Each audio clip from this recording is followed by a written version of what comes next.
الحمد لله وحده والصلاة والسلام على رسوله الكريم نبينا محمد وعلى آله وصحبه الطيبين الطاهرين وبعد. قال الله عز وجل: فأعوذ بالله السميع العليم من الشيطان الرجيم. بسم الله الرحمن الرحيم. يا أيها الذين آمنوا إذا تداينتم بدين إلى أجل مسمى فاكتبوه وليكتب بينكم كاتب بالعدل ولا يأب كاتب أن يكتب كما علمه الله فليكتب. برادران اسلام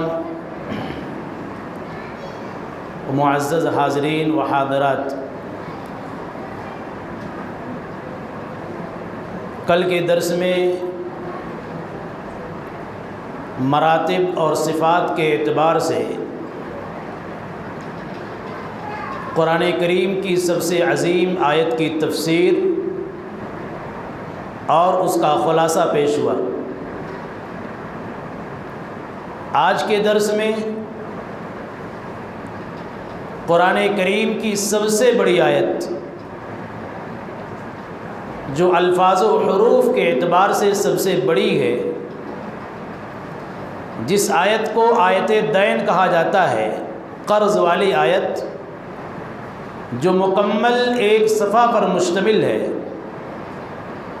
اسی آیت کا خلاصہ، مفہوم، تفسیر اور تشریح آپ کے سامنے پیش خدمت ہے. اس سے پہلے میں گزارش کروں گا کہ مجلس میں بیٹھنے کے اپنے ایک آداب ہوتے ہیں. دینی مجلس میں بیٹھنے کے اپنے ایک آداب ہوتے ہیں، طریقے ہوتے ہیں. ایک خطیب آپ سے مخاطب ہو رہا ہے اور خطیب کے سامنے کوئی پبلک نہیں ہے، ساری پبلک ادھر ادھر بیٹھی ہوئی ہے. آخر وہ خطیب سنائے گا کس کو؟ بہت سارے ہمارے احباب، ہمارے نوجوان باہر بیٹھے ہوئے ہیں. یہ عجیب و غریب مسلمانوں کے ہاں مجالس میں بیٹھنے کے تعلق سے جو آداب ہونے چاہیے، جو سلیقہ ہونا چاہیے، جو طریقہ ہونا چاہیے، ان طریقوں سے جانتے ہوئے جان بوجھ کر غفلت برتی جاتی ہے. اس میں بیٹھنے سے آپ کو ثواب ملے گا. اللہ کے نبی صلی اللہ علیہ وسلم نے فرمایا کہ جو دینی مجلس ہوتی ہے، جس میں اللہ رب العالمین کا ذکر ہوتا ہے، جہاں قرآن پڑھا جاتا ہے، قرآن کا مدارسہ اور مراجعہ ہوتا ہے، ایسی مجلس پر اللہ رب العالمین کے فرشتے اپنا پر بچھاتے ہیں، دعائیں کرتے ہیں. اللہ رب العالمین سب سے بہترین جماعت میں ایسے لوگوں کا ذکر کرتا ہے.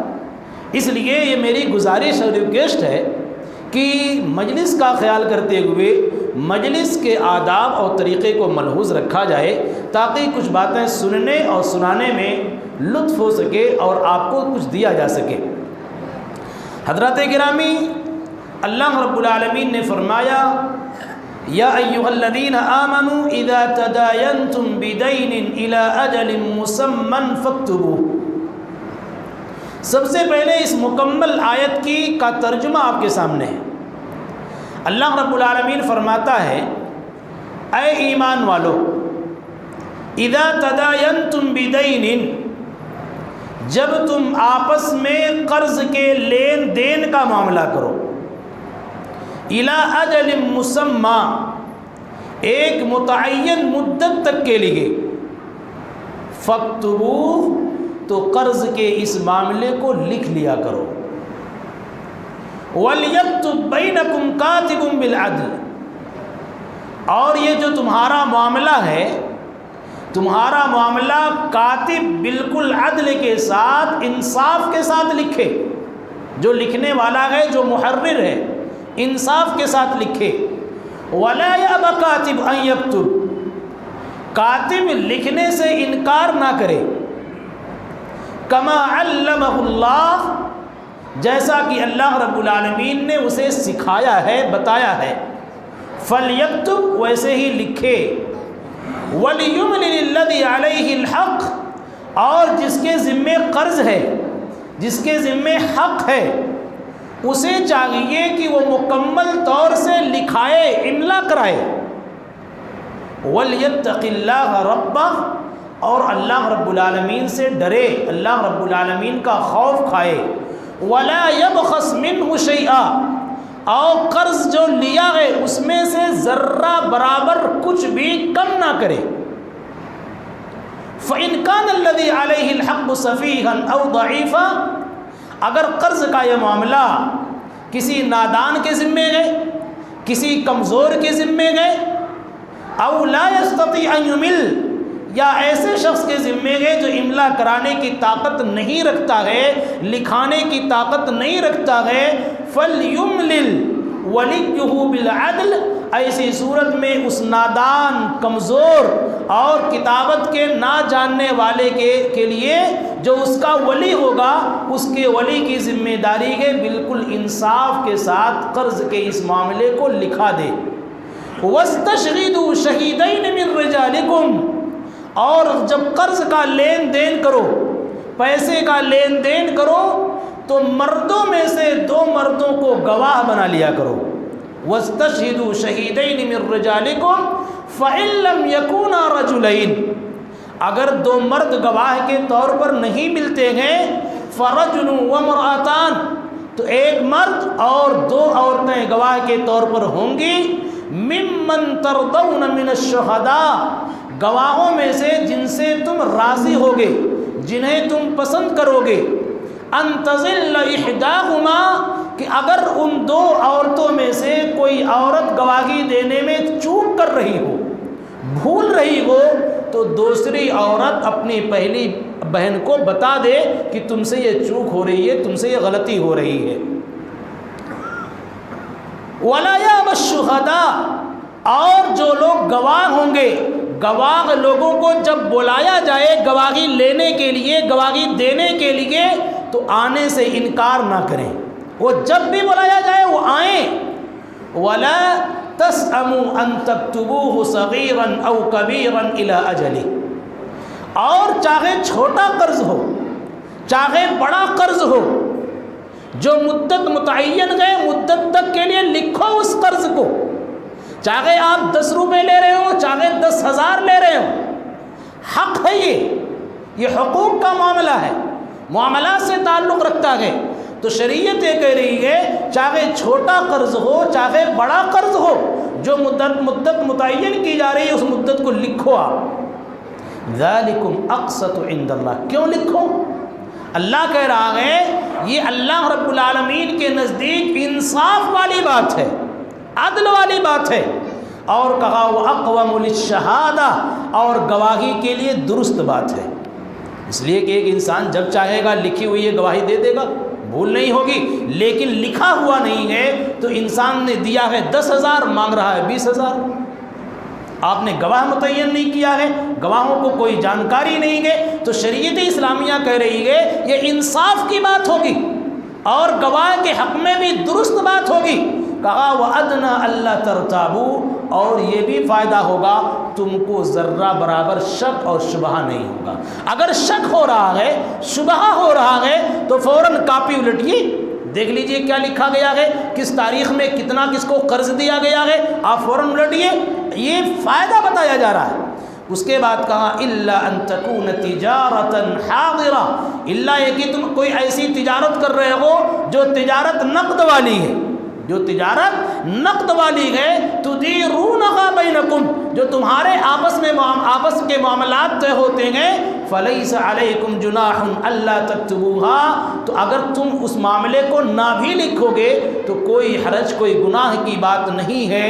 واشہدوا اذا تبایعتم، لیکن جب تم خرید و فروخت کا معاملہ کرو تو گواہ متعین کر لو۔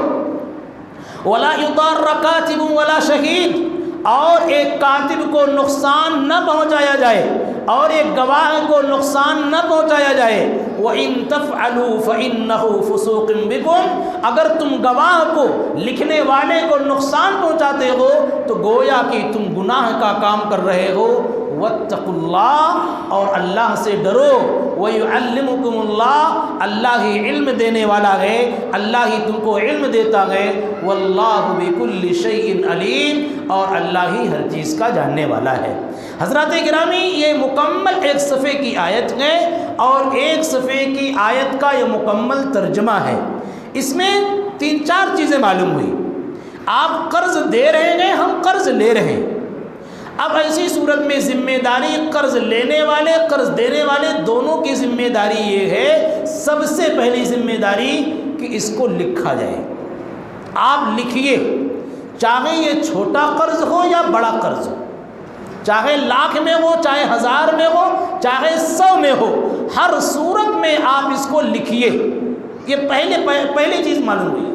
دوسری چیز یہ معلوم ہوئی کہ آپ جو قرض دے رہے ہیں، جتنا دے رہے ہیں، کب تک کے لیے دے رہے ہیں؟ 6 مہینے کے لیے دے رہے ہیں، 4 مہینے کے لیے دے رہے ہیں، 2 سال کے لیے دے رہے ہیں؟ آپ مدت لکھیے، کب تک کے لیے آپ دے رہے ہیں۔ اور تیسری چیز یہ معلوم ہوئی کہ آپ جو دے رہے ہیں، جو لے رہے ہیں، اس پر گواہ متعین کر لو، تاکہ ایک انسان بعد میں آپ کو جھٹلا نہ سکے، آپ کو جھوٹا نہ بنا سکے۔ تو شریعت مطہرہ نے کہا کہ آپ گواہ بناؤ، گواہ بنانے میں فائدہ تمہارا اپنا ہے، کوئی انسان تم کو جھٹلا نہیں پائے گا۔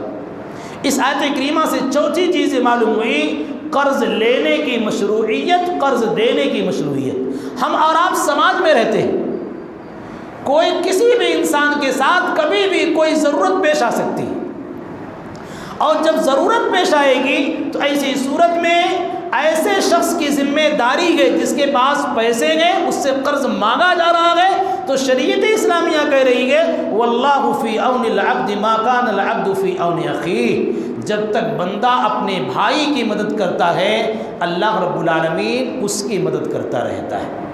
یہ سماج کی ذمہ داری، یہ سماجی چیزیں ہیں، لیکن سماجی چیزوں کا طریقہ کیا ہوگا، اس کے آداب کیا ہوں گے، اس کو شریعت نے بتایا۔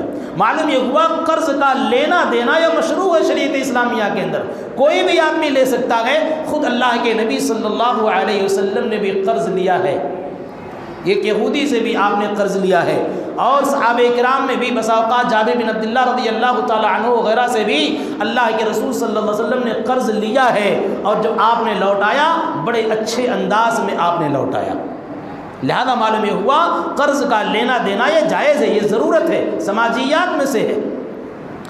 اب سوال یہ پیدا ہوتا ہے، ایک انسان قرض لیتا ہے، اور قرض لینے کے وقت اس کے دماغ میں 2 طرح کی بات ہوتی ہے۔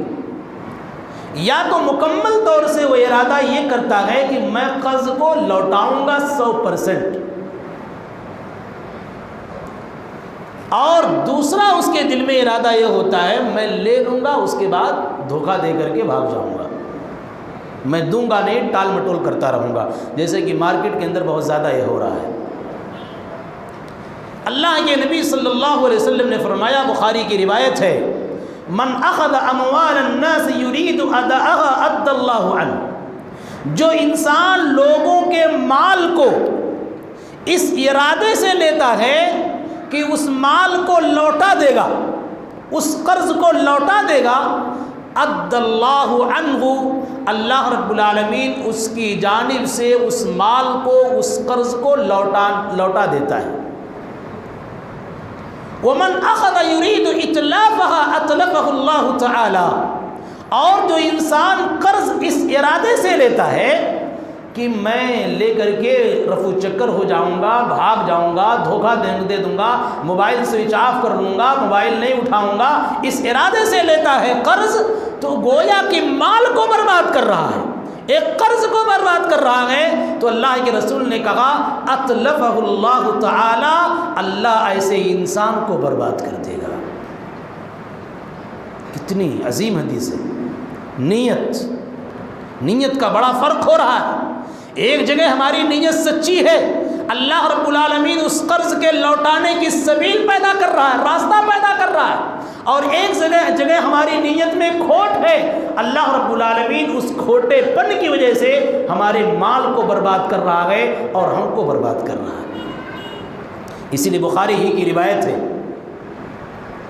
بنو اسرائیل کے 2 شخص تھے اور 2 لوگ ساحل سمندر کام کر رہے تھے، دونوں دوست تھے۔ ایک دوست کو کچھ پیسے کی ضرورت محسوس ہوئی کہ آپ مجھے کچھ پیسے دے دو، میں فلاں تاریخ میں لوٹا دوں گا۔ چنانچہ ایک دوست نے دوسرے دوست کو قرض دے دیا، اور جب قرض دے دیا، قرض لینے اور دینے کے بعد سیلاب آ گیا۔ جہاں یہ لوگ آپس میں کام کرتے تھے سمندر کے کنارے، سیلاب آ گیا، احد درجہ طوفان آ گیا۔ اس سیلاب اور طوفان کی وجہ سے سارے راستے کٹ گئے، آنا جانا مشکل ہو گیا۔ یہاں مدت پوری ہو گئی کہ اب ہم کو قرض دینا ہے، اور جس نے دیا ہے وہ انتظار کر رہا کہ میرا دوست آئے گا اور قرض مجھ کو عطا کرے گا، دے گا۔ چنانچہ جس نے قرض لیا ہے وہ اس طاق میں ہے کہ آخر میں قرض کو کیسے لوٹاؤں، جانے کا کوئی سبیل نہیں ہے، کوئی راستہ نہیں ہے، میں اپنے ساتھی کے پاس کیسے جاؤں قرض لوٹانے کے لیے۔ اور جس نے قرض دیا ہے وہ آ کر کے روزانہ اپنے دوست کا راستہ دیکھ رہا ہے کہ میرا دوست آج کے دن وعدہ کیا تھا، ہو سکتا ہے قرض لے کر کے آ رہا۔ دونوں غیر مطمئن ہیں۔ ادھر جس نے قرض لیا ہے اس کے ذہن میں یہ بات اللہ رب العالمین نے ڈالی۔ دیکھیے ایک چیز میں بتاؤں آپ، اسی حدیث کے اندر ہے، جب ایک دوست نے دوسرے دوست سے قرض مانگا تھا تو اس نے کہا تھا کوئی ضامن ہے تمہارے پاس، گارنٹر ہے؟ کہا کہ نہیں۔ کہا میں اللہ رب العالمین کو ضامن بناتا ہوں، اللہ رب العالمین کو گارنٹر بناتا ہوں، میں اس قرض کو تم کو واپس کر دوں گا۔ کہا کوئی گواہ تمہارے پاس ہے؟ کہا کہ نہیں۔ کہا کہ میں اللہ کو گواہ بناتا ہوں، میں تمہارا قرض تم تک واپس کر دوں گا۔ اب جس نے قرض لیا ہے اسے قرض واپس کرنا ہے، وقت بالکل قریب آ چکا ہے، بے چین ہے یہ شخص۔ اس کے ذہن میں ایک بات آئی، اس کے ذہن میں یہ بات آئی کہ بھئی میں تو وہاں کنارے جا نہیں سکتا، راستے کٹ چکے ہیں، جاؤں گا تو کیسے جاؤں گا؟ اس نے کہا کیوں نہ ایک تخت لکڑی لی جائے اور لکڑی میں سوراخ کر دیا جائے۔ چنانچہ لکڑی کو لیا اور لکڑی میں سوراخ کر دیا۔ سوراخ کرنے کے بعد اس کے اندر ایک صحیفہ، ایک ورقہ، ایک کاغذ رکھا کہ میرے دوست کچھ مجبوریوں کی وجہ سے میں تم تک ڈائریکٹ نہیں آ سکتا، لیکن یہ پیسہ اس لکڑی میں رکھ کر کے یہ کاغذ میں تم کو واپس کر رہا ہوں۔ اور جب یہ سمندر کے اندر تختے کو، لکڑی کو ڈالنے لگا، اس نے کہا اے اللہ، جب میں اپنے دوست سے قرض لے رہا تھا تو میرے قرض نے گارنٹر مانگا تھا، میرے دوست نے ضامن مانگا تھا، اے اللہ میں نے تجھے ضامن بنایا تھا۔ اے اللہ، جب میرے دوست نے گواہ مانگا تھا، اے اللہ میں نے تجھے گواہ بنایا تھا، تیری گواہی اور ضمانت پر میں اس قرض کو اپنے دوست کے حوالے کر رہا ہوں۔ چنانچہ اس آدمی نے لکڑی میں پیسے کو رکھ کر کے، دینار کو رکھ کر کے سمندر کے حوالے کر دیا، اور جس نے قرض دیا ہے وہ آ کر کے انتظار کر رہا ہے کہ میرا دوست آئے گا۔ نہیں آیا دوست، نہیں پہنچا دوست، اس لیے کہ دوست نے لکڑی کے حوالے کر دیا ہے۔ اب اس کے ذہن میں بات یہ آئی کہ بھئی جب میں گھر جا ہی رہا ہوں تو آیا ہوں تو کم سے کم کھانے پکانے کے لیے کوئی چیز چاہیے، لکڑی چاہیے، تو کیوں نہ یہ سمندر میں لکڑیاں بہہ کے جا رہی ہیں، لکڑی کو میں لے لوں۔ چنانچہ اس آدمی نے اسی لکڑی کو لیا جس لکڑی کے اندر اس پیسے ڈالے گئے تھے، وہ خط ڈالا گیا تھا، اس لکڑی کو لیا۔ اسے کیا معلوم کہ اس کے اندر کیا ہے؟ لکڑی کو لے کر کے گھر پہنچا تاکہ اس کو جلایا جائے، کاٹ کر کے اس پہ کھانا پکایا جائے۔ چنانچہ لکڑی کو جب پھاڑا تو اس کے اندر سے دینار نکلے، پیسے نکلے، وہ لیٹر نکلا کہ اے میرے دوست، مجھ سے تم نے ضامن مانگا تھا، میں ضامن اللہ کو بنایا تھا، تم نے مجھ کو گواہ کے طور پر گواہی مانگی تھی، میں گواہی نہیں لا سکا، اللہ کو گواہ بنایا تھا، آج میں اس لکڑی کے حوالے تیرا قرض تم کو واپس کر رہا ہوں۔ وہ انسان اس لیٹر کو لیتا ہے، پڑھتا ہے، روتا ہے کہ کس طریقے سے قرض کو واپس کرنے کا طریقہ اپنایا گیا ہے۔ ابھی میں نے کیا کہا؟ اگر نیت اچھی ہے تو اللہ رب العالمین کوئی نہ کوئی سبیل ضرور پیدا کر دیتا ہے قرض کی واپسی کا، لیکن نیت میں کھوٹ ہے، ارادے میں بدنیتی ہے، تو اسی صورت میں اللہ رب العالمین کبھی توفیق نہیں دیتا ہے۔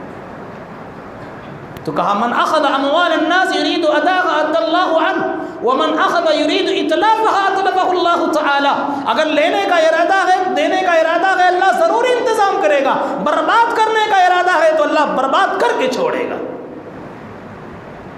اسی لیے اللہ کے نبی صلی اللہ علیہ وسلم، بخاری کی روایت ہے، عائشہ رضی اللہ تعالیٰ عنہ کہتی ہیں کہ اللہ کے نبی صلی اللہ علیہ وسلم ایک دعا نماز میں بہت زیادہ کرتے تھے، وہ کیا ہے؟ اللہم انی اعوذ بک من المأثم والمغرم۔ اے اللہ، میں گناہ سے اور قرض سے تیری پناہ چاہتا ہوں۔ جب یہ دعا بہت زیادہ اللہ کے رسول کر رہے تھے، فقال قائل، کہنے والے نے کہا، ما اکثر ما تستعیذ یا رسول اللہ، اے اللہ کے رسول صلی اللہ علیہ وسلم، آپ اتنی زیادہ اس دعا کو کیوں پڑھتے ہیں؟ کیوں اتنی زیادہ قرض سے پناہ مانگتے ہیں؟ کیا معاملہ ہے؟ اللہ کے رسول صلی اللہ علیہ وسلم نے فرمایا، ان الرجل اذا غرم حدث فکذب ووعد اخلف۔ میں اس لیے پناہ مانگتا ہوں قرض سے، ایک انسان جب قرض لے لیتا ہے تو جھوٹ بولنا شروع کر دیتا ہے،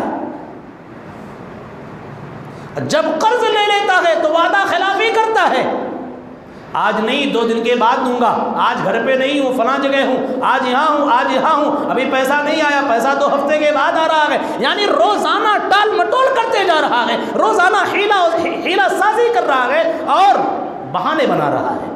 تو اللہ کے رسول نے کہا، ایک قرض کی بنیاد پر انسان کتنے سارے جھوٹ بولتا ہے، اس لیے میں اللہ رب العالمین سے پناہ مانگتا ہوں، اے اللہ مجھے قرض سے، گناہ سے پناہ دے دے۔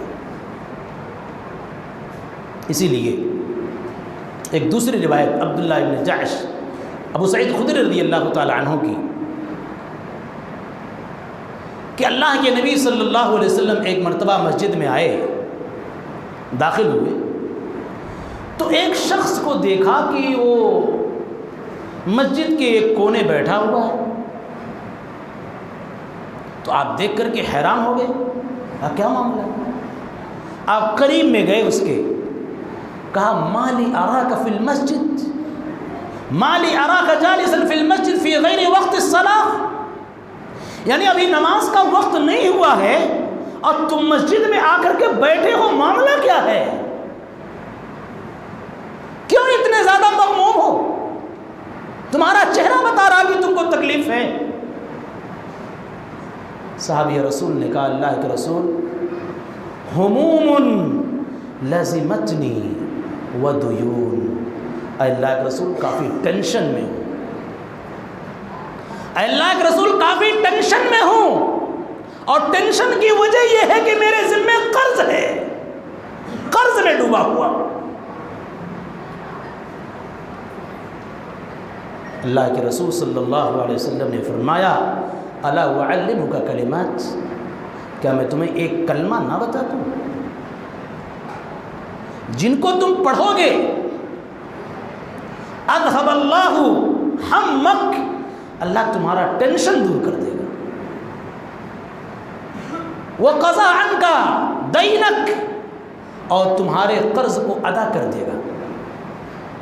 قال بلا یا رسول اللہ، اللہ رسول ضرور بتائیے، کافی ٹینشن ہے، کافی تکلیف ہے، غموں سے نڈھال ہوتے جا رہا ہوں، ضرور بتائیے کیا ہے۔ تو اللہ کے رسول صلی اللہ علیہ وسلم نے تعلیم دیا، دعا کرو اللہم انی اعوذ بک من الہم والغم والحزن والعجز والکسل والبخل والجبن واعوذ بک ان ارد الى ارذل العمر واعوذ بک من غلبۃ الدین وقہر الرجال۔ اے اللہ میں غم سے تیری پناہ چاہتا ہوں، ٹینشن سے تیری پناہ چاہتا ہوں، بخیلی سے تیری پناہ چاہتا ہوں، کنجوسی سے تیری پناہ چاہتا ہوں۔ اے اللہ میں عجز سے مجبوری سے تیری پناہ چاہتا ہوں، سستی اور غفلت سے تیری پناہ چاہتا ہوں۔ یا اے اللہ حد درجہ بڑھاپے سے تیری پناہ چاہتا ہوں۔ اے اللہ میں قرض کے بوجھ سے تیری پناہ چاہتا ہوں اور دشمن کے غلبے سے تیری پناہ چاہتا ہوں۔ اللہ کے رسول نے دعا سکھلائی۔ معلوم کیا ہوا؟ قرض انسان کو ٹینشن میں لا دیتا ہے۔ اگر انسان حساس ہے، باغیرت ہے، عزت کے ساتھ جینا چاہتا ہے تو انسان کو ٹینشن میں ڈال دیتا ہے۔ اسی لیے قرض کے تعلق سے کہا جاتا ہے کہ قرض کی ابتدا تو بڑی اچھی لگتی ہے، لیکن جو اس کا انجام ہوتا ہے وہ لڑائی تک آتا ہے۔ عمر بن خطاب رضی اللہ تعالی عنہ نے کہا کہ انسان جب قرض لیتا ہے تو ابتدا میں تو بڑی اسے مسرت اور خوشی کے طور پر لیتا ہے، لیکن جب اس کا دینے کی باری آتی ہے تو آخر میں رزلٹ کیا آتا ہے؟ لڑائی کی نوبت آ جاتی ہے، گلاڑے کی نوبت آ جاتی ہے۔ اس لیے عزیزان گرامی قرض کا معاملہ نہایت عظیم ہے، اور اللہ کے نبی صلی اللہ علیہ وسلم، بخاری کی روایت سلمہ بن اکوع رضی اللہ تعالیٰ عنہ کہتے ہیں کہ قرض کا معاملہ اتنا خطرناک ہے کہ آپ کے پاس جب کوئی جنازہ لایا جاتا تھا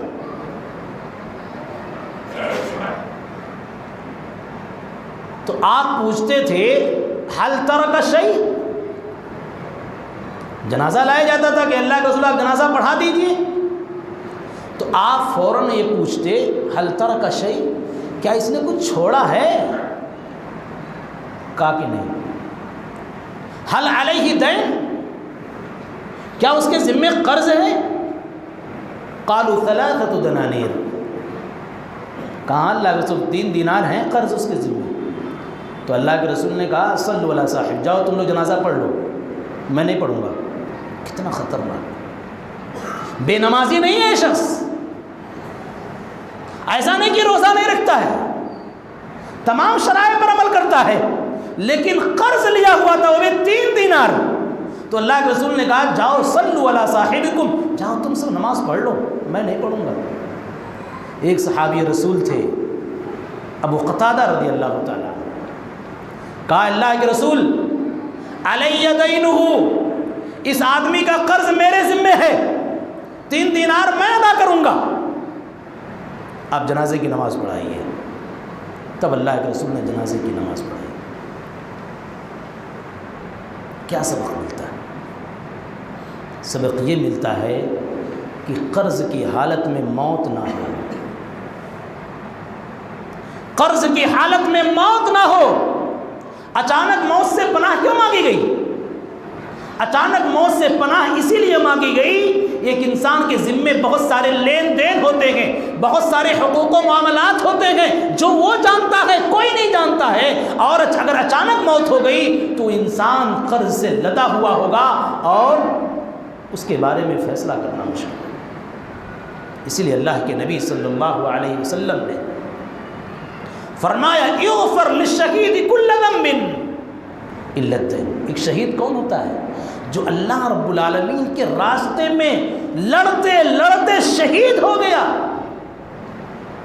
لڑتے لڑتے شہید ہو گیا۔ کتنی بڑی فضیلت، جس کی فضیلت یہ ہے اس انسان کو نہ تو غسل دیا جائے گا، نہ تو کفن دیا جائے گا، ایسے ہی اس کو دفن کر دیا جائے گا، اور قیامت کے روز جب اٹھے گا اپنے قبر سے نکلے گا تو خون اس کے جسم سے جاری ہوگا، اور اس بات کی دلیل اور نشانی ہوگی یہ انسان دنیا کے اندر جہاد کر رہا تھا اور شہید ہو گیا۔ تو اللہ کے رسول نے فرمایا اغفر للشہید کل ذنب الا الدین۔ ایک شہید کے سارے کے سارے گناہوں کو معاف کر دیا جاتا ہے سوائے قرض کے۔ قرض کی معافی نہیں ہے، قرض ہر حالت میں دینا ہے۔ کتنی بڑی فضیلت شہید کی! اسی لیے دوسری روایت کے اندر اللہ کے رسول صلی اللہ علیہ وسلم نے فرمایا، عبداللہ بن جعش کہتے ہیں کہ اللہ کے نبی نے فرمایا والذی نفسی بیدہ،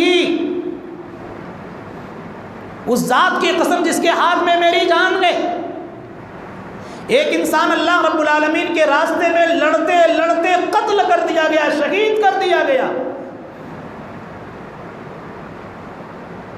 پھر اسے زندہ کیا گیا، پھر وہ قتل کرتے کرتے شہید ہو گیا، پھر اسے زندہ کیا گیا، پھر قتل کرتے کرتے شہید ہو گیا، پھر زندہ کیا گیا، پھر وہ انسان شہید ہو گیا، وعلیہ دین، اور اس کے ذمے قرض ہے، وہ ما دخل الجنت حتی یقضى عنہ دینہ، ایسا شہید جنت کے اندر داخل نہیں ہو سکتا جب تک کہ اس کے ذمے سے قرض کو ادا نہ کر دیا جائے۔ کتنی بڑی فضیلت، رونگٹے کھڑے کر دینے والی حدیث، کتنا اہم معاملہ ہے یہ۔ اور اللہ رب العالمین نے اس پوری آیت کے اندر اسی قرض کے احکام کو بیان کیا۔ ہم لیتے ہیں بھول جاتے ہیں، کبھی 100 روپیہ لیا، کبھی 200 روپیہ لیا، کبھی 1000 لیا، بھول گئے، خیال نہیں۔ ایک ایک روپے کا خیال کرو، ایک ایک پائی کا حساب کرو، آپ کس سے آپ نے قرض لیا ہے، موت آنے سے پہلے پہلے اس کو ادا کرنے کی کوشش کرو، ڈھونڈ کر نکالو آپ نے قرض کس سے لیا ہے، اس لیے کہ جنت میں جانے سے روک دے گی۔ اللہ کے نبی صلی اللہ علیہ وسلم نے فرمایا نفس المؤمن معلقۃ بدینہ حتی یقضى عنہ، ایک مومن کی جان کو، ایک مومن کی روح کو معلق کر دیا جاتا ہے، یعنی نہ تو عذاب دیا جاتا ہے اور نہ تو فیصلہ کیا جاتا ہے جنت میں جانے کا، بلکہ اس کی روح لٹکی ہوئی ہوتی ہے، فیصلہ نہیں ہوتا۔ اس لیے قرض کے معاملے میں حساس بنے، قرض کے تعلق سے جو احکامات شریعت نے دیے ہیں ان احکامات پر عمل کرنے کی کوشش کریں، اسی طریقے سے قرض لیں اور دیں تاکہ آئندہ والی زندگی میں پشیمانی نہ ہو، ذلت اور رسوائی نہ ہو۔ اللہ کے نبی صلی اللہ علیہ وسلم کے صحابی حضرت علی بن ابی طالب رضی اللہ تعالی عنہ، قرض کے لیے ایک انسان کیا کرتا ہے، محنت کرتا ہے، کوشش کرتا ہے، انتظامات کرنے کی کوشش کرتا ہے، اللہ سے روتا بھی ہے، اللہ سے دعائیں بھی کرتا ہے، کرنا چاہیے اللہ رب العالمین سے دعائیں، اس لیے کہ مسبب الاسباب وہی ہے، سبب وہی پیدا کرے گا، راستہ وہی آپ کو بتائے گا۔ حضرت علی بن ابی طالب رضی اللہ تعالی عنہ کا ایک مکاتب غلام تھا جس کے ذمے قرض تھا، اور وہ قرض کیسا تھا کہ جب یہ قرض دے گا، اتنا پیسہ دے گا، تب وہ آزاد ہوگا اپنے مالک سے، ورنہ آزاد نہیں ہو پائے گا۔ چنانچہ وہ آیا اور کہا کہ میں اتنا پیسہ نہیں دے پاؤں گا، میرے اوپر ایک قرض کے طور پر ہے۔ حضرت علی بن ابی طالب رضی اللہ تعالی عنہ نے کہا الا اعلمک کلمات علمنیہن رسول اللہ صلی اللہ علیہ وسلم، کیا کچھ کلمات کی تعلیم میں تمہیں نہ دوں جن کی تعلیم اللہ کے رسول نے مجھ کو دیا ہے؟ وَلَوْ كَانَ عَلَيْكَ مِثْلُ جَبَلِ صَبِيرٍ دَيْنًا أَدَّاهُ اللَّهُ عَنْكَ، اگر تمہارے پاس صبیر پہاڑ کے برابر بھی قرض ہوگا تب بھی اللہ رب العالمین اس دعا کے کرنے کی وجہ سے اس قرض کو ادا کر دے گا۔ کہا اللہ کے رسول بتائیے وہ دعا کیا ہے؟ حضرت علی بن ابی طالب رضی اللہ تعالی عنہ نے کہا کہو، دعا کرو، اللہم اکفنی بحلالک عن حرامک واغننی بفضلک عمن سواک۔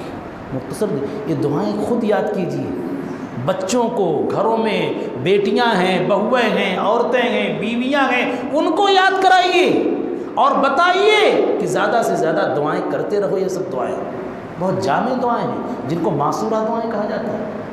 ہم دنیا کی بڑی سے بڑی کتابوں کو یاد کر جاتے ہیں. ایک معمولی پیپر ہوتا ہے، اخبار، نیوز پیپر، اس کو ایک چائے کے بہانے ہم چاٹ جاتے ہیں پورا، ایک ایک حاشیے کو پڑھ جاتے ہیں. لیکن یہ جامع دعائیں نہ ہم خود سیکھ پاتے ہیں نہ ہم اپنے بچوں کو سکھا پاتے ہیں. اور یہ کہتے ہیں کہ ہم کافی پریشان ہیں. یہ دعائیں سکون دے گی، یہ دعائیں ہمارے اور آپ کے قرض کو ادا کرائیں گی، یہ دعائیں ہمارے اور آپ کی پریشانیاں ختم کریں گی، یہ دعائیں ہمارے اور آپ کے ٹینشن کو، غم کو ہلکا کریں گی.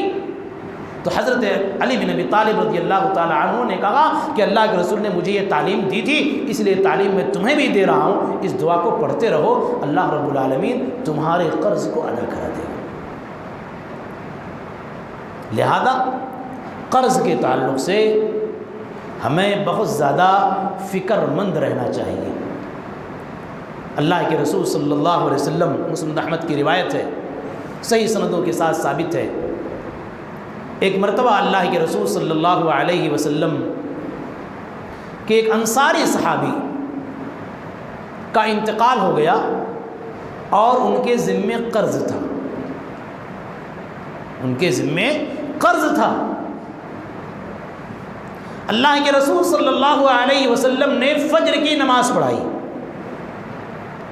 فجر کی نماز کے بعد آپ نے لوگوں سے پوچھا، نمازیوں سے پوچھا، حل من بنی فلان احد، یہ بتاؤ فلاں قبیلے کا کوئی آدمی آج فجر کی نماز میں ہے؟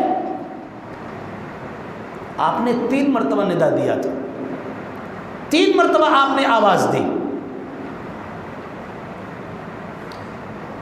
ایک صحابی رسول اٹھے اور کہا وَأَنَا مِنْهُمْ یا رسول اللہ، اللہ کے رسول میرا تعلق اسی قبیلے سے ہے، انہیں کے لڑکوں سے میرا تعلق ہے، بتائیں کیا معاملہ ہے؟ اللہ کے رسول صلی اللہ علیہ وسلم نے فرمایا ان صاحبکم محبوس عن الجنہ، تمہارے ساتھی کو جنت میں جانے سے روک دیا گیا ہے. نبی کے اوپر وحی آ گئی، کہا ان صاحبکم محبوس عن الجنہ، تمہارے بھائی کو، تمہارے ساتھی کو جنت میں جانے سے روک دیا گیا، نہیں جا سکتا. حتی یقضى عنہ دینہ، یہاں تک کہ اس کے قرض کی ادائیگی کر دی جائے. لوگوں ہم نمازیں پڑھ رہے ہیں، روزے رکھ رہے ہیں، یہ تو ہے اللہ رب العالمین کے حق ہیں، یہ اللہ کے حقوق ہیں جو ہم روزے رکھ رہے ہیں، تلاوت کر رہے ہیں، نمازیں پڑھ رہے ہیں، یہ اللہ کے حقوق ہیں. قرض کا معاملہ یہ بندوں کے حقوق ہیں، اور بندوں کے حقوق میں ساری کی سارے لوگوں کی گاڑیاں پھنس جائیں گی، گاڑیاں آ کر کے وہاں پھنس جائیں گی.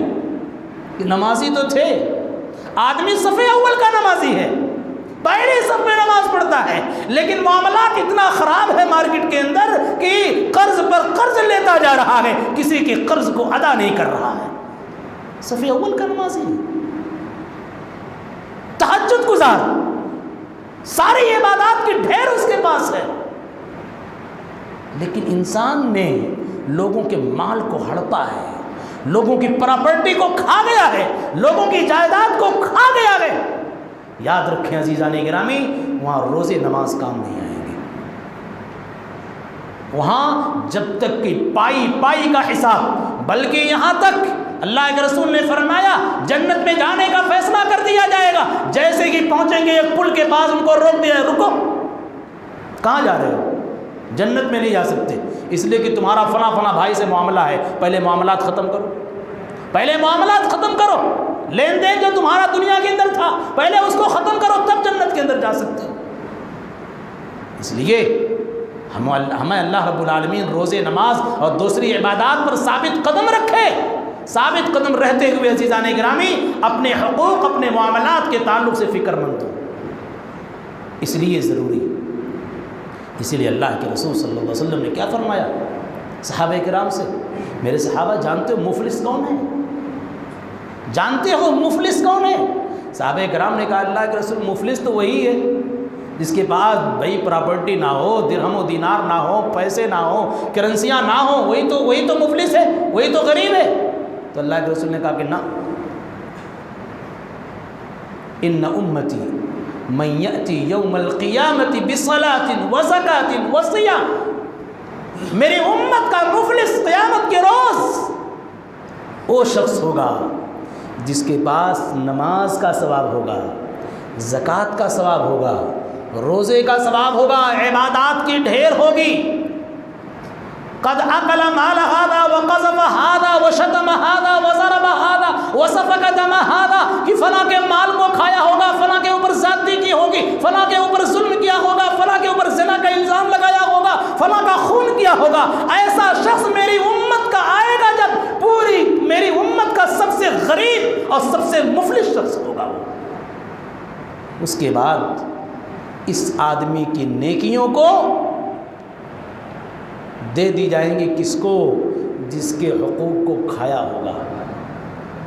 اس کی ساری نیکیاں، روزے نماز کی ساری نیکیاں ایسے شخص کو دی جائیں گی، ثم طرح فی النار، پھر اس کو گھسیٹتے ہوئے جہنم کے حوالے کیا جائے گا۔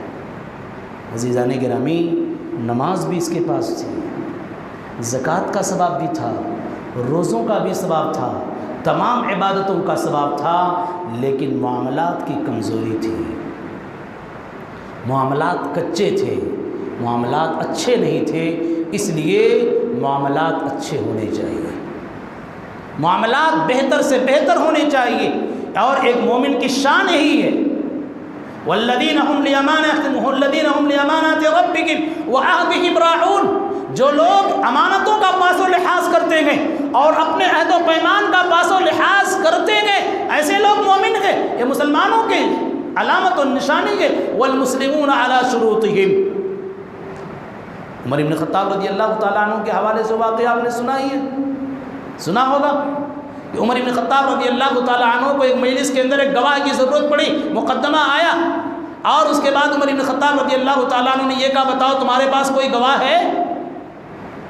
کہاں گواہ ہے؟ کہا بلاؤ۔ جب اس گواہ کو بلایا تو عمر بن خطاب رضی اللہ تعالیٰ عنہ نے کہا یہ تمہاری گواہی دے گا؟ یہ بتاؤ کیا تم اس کے پڑوسی ہو؟ کہا کہ نہیں۔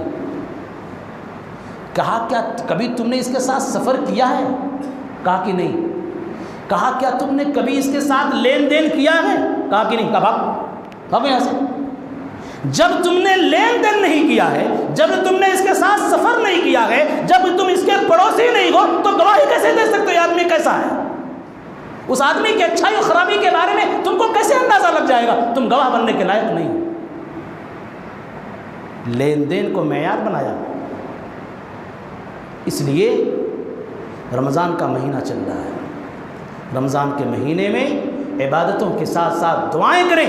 جو ہمارے آپ کے اوپر، سارے لوگوں کے اوپر قرض ہے، ایک انسان بسا اوقات کس سے قرض لیتا ہے، ایک انسان دوسرے انسان سے لے لیا، لیکن بسا اوقات ایک انسان قرض بینک سے لے لیتا ہے، جس کو آج جرم سمجھا ہی نہیں جا رہا مسلمانوں کے درمیان۔ لون لے لیا انٹرسٹ پر، موج مستی کر رہا ہے، لون لے کر کے کیا ضرورت ہے؟ اللہ کے رسول نے فرمایا انظروا الی من هو اسفل منکم ولا تنظروا الی من هو فوقکم۔ ارے بھی سکون کی زندگی گزارنا چاہتے ہو تو اپنے نیچے والے آدمی کو دیکھو۔ سکون کی زندگی گزارنا چاہتے ہو، آپ بہترین بلڈنگ میں ہو لیکن جھوپڑی والی کو دیکھو۔ آپ روزانہ مٹن اور چکن کھا رہے ہو، لیکن ایسے شخص کو دیکھو جو روزانہ بیچارہ سبزیاں کھا کر کے اور دوسری چیزیں کھا کر کے اپنے بچوں کا پیٹ پال رہا ہے۔ اس کو دیکھ کر کے زندگی گزارو گے، سکون کی زندگی گزارو گے اور اللہ رب العالمین کی نعمت کا شکریہ ادا کرو گے۔ کہا انظروا الی من هو اسفل منکم ولا تنظروا الی من هو فوقکم۔ اپنے سے بڑے والے کی طرف مت دیکھو۔ جب بھی بڑے والے کی طرف دیکھیں گے، بڑا انسان کار سے چل رہا ہے، بڑا انسان بنگلے میں رہ رہا ہے، بڑا انسان لگژری لائف جی رہا ہے، بہترین زندگی گزار رہا ہے، تو آپ کے من میں انگڑائی آئے گی، چلو بینک سے قرض لے لیتے ہیں، ہم بھی گاڑیاں لے لیتے ہیں۔ یہی تو ہو رہا ہے، یہی تو ہو رہا ہے۔ اس لیے عزیزان گرامی بینک سے قرض لینے والے اکثر حضرات کی زندگی برباد ہو جایا کرتی ہے، ختم ہو جایا کرتی ہے۔ وہ قرض بچوں کے ذمے آ جاتا ہے، کیا گناہ ہے آپ نے لیکن بچے اس کی سزا بھگت رہے ہیں۔ اس لیے قرض کا معاملہ نہایت خطیر ہے، نہایت خطرناک ہے۔ اس سے آپ جتنی کوشش ہو بچنے کی کوشش کیجئے۔ اگر آپ نے لے لیا قرض مجبوری میں تو کوشش کیجئے ادا کرنے کی، اور اس کا جو طریقہ بتایا گیا لین دین کا، اس طریقے پر لین دین کریں اور اللہ رب العالمین سے اس کی ادائیگی کے لیے دعائیں کرتے رہیں۔ اللہ رب العالمین سے دعا ہے الہ العالمین ہم تمام لوگوں کو اپنے حقوق و معاملات میں حساس بنائے۔ اگر ہم میں سے جو لوگ مقروض ہیں، قرض سے دبے ہوئے ہیں، الہ العالمین اس قرض کے ادائیگی کی سبیل عطا فرما، آمین تقبل یا رب العالمین۔ اقول قولی ھذا واستغفر اللہ لی ولکم ولسائر المسلمین۔